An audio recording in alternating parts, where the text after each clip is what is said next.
Merci à tous en tout cas.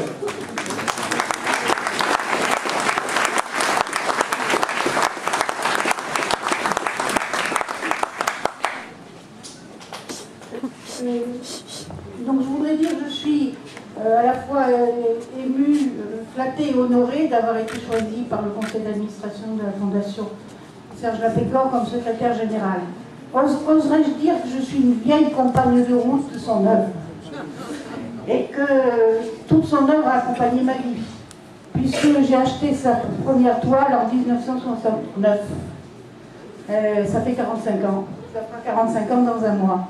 Et que donc j'ai suivi, et cette œuvre a illuminé ma vie. C'est pour ça que je suis très, très émue d'être dans cette fondation, dont je vais essayer de dire quelques mots.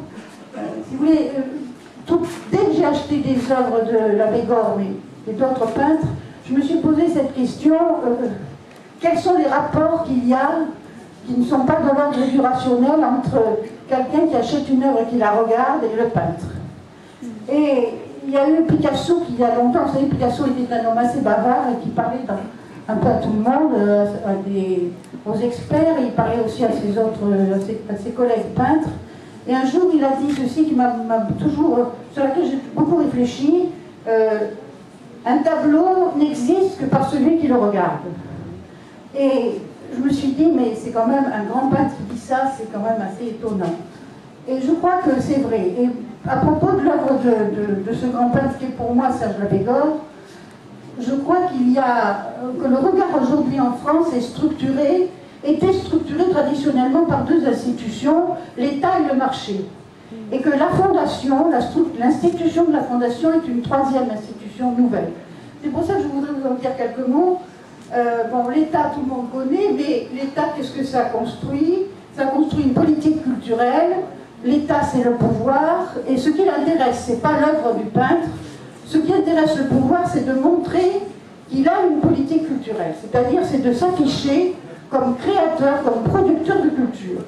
Alors, vous avez une hiérarchisation par l'État, une division entre ceux qui sont bons et ceux qui ne sont pas bons, le bien et le mal, le bon et le pas bon. Donc, vous avez une consécration par l'État qui élimine un très grand nombre de peintres. Alors, on connaît tous les peintres officiels, on ne va pas en citer. On pourrait citer des morts, ceux qui sont là qu'on connaît aussi bien que moi, des peintres qui sont devenus des peintres du régime. Bon, il y avait des ministres de la culture qui aimaient beaucoup avoir leurs peintres. Alors, il est évident que cette institution-là ne promeut pas tous les peintres, tous les bons peintres. Et on ne peut pas dire comme ça, apparemment, a priori, que Lapécor est un peintre académique. Elle promeut les peintres académiques.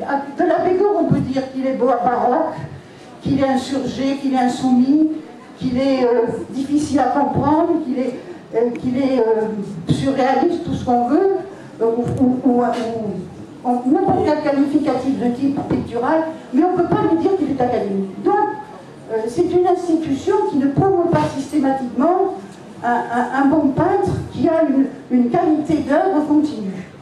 Alors, il y a le marché. Le marché, c'est une catastrophe aujourd'hui. C'est-à-dire qu'aujourd'hui, la plus-value produite par le marché est tout à fait erratique, folle. On ne sait pas pourquoi on promeut un peintre tout d'un coup et une œuvre d'un peintre va devenir très très chère, le lendemain va tomber et il va être...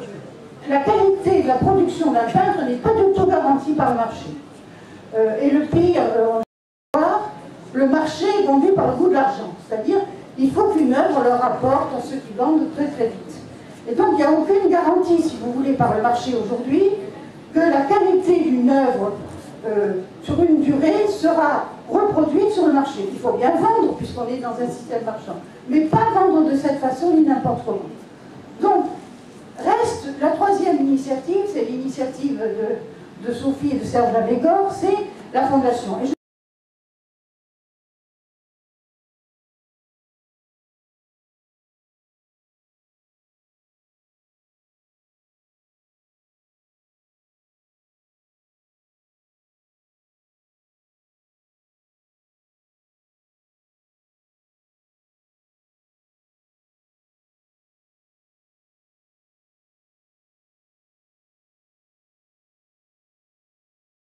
Je voulais créer une fondation, mais je ne suis pas encore arrivée. Avec ma collection, je n'y arrive pas. Je n'ai pas eu l'énergie de Sophie. Et surtout, je voudrais remercier Serge Labégor, dont l'étoile ont illuminé ma vie. Ma vie aurait été, et je pense pas en tant que collectionneur, ma vie aurait été autre si je n'avais pas vécu avec des Labégor. Donc merci et longue vie. Merci.